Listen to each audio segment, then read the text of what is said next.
Hi there, students. Foulard. This is a type of textile, a type of fabric.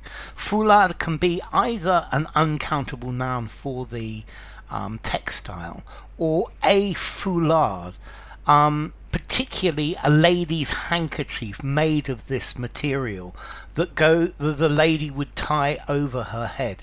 Let's see, a foulard is normally a light silk, and it's got a special twill weave.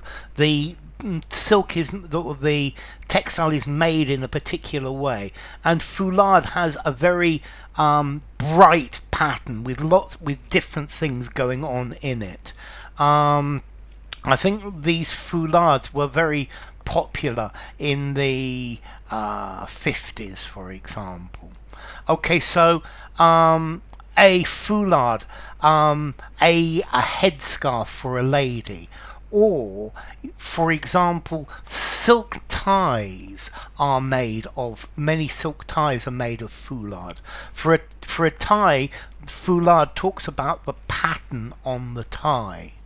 But let's see, a foulard, a lightweight fabric made of silk or a mixture of silk and cotton, with a small printed design of various bright colours.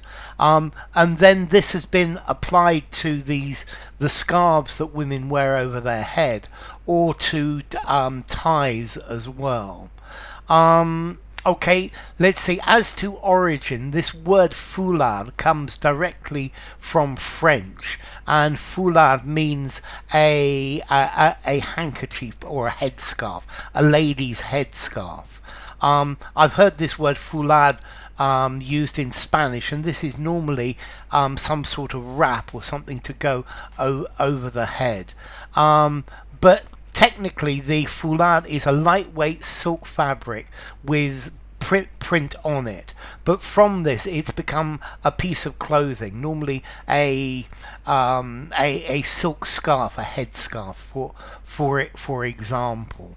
Okay, so a foulard, a necktie, either a tie or a lady's headscarf. Formality. I have a feeling that this word sounds rather posh. I'm going to give it a 6 in formality. Use it in a semi-formal conversation, semi-formal or formal writing. So yeah, she put on a foulard to stop her head from getting cold. So anyway, enough. If you enjoyed the video, give it a rating, subscribe to my channel, and I will see you soon. Bye for now. Foulard.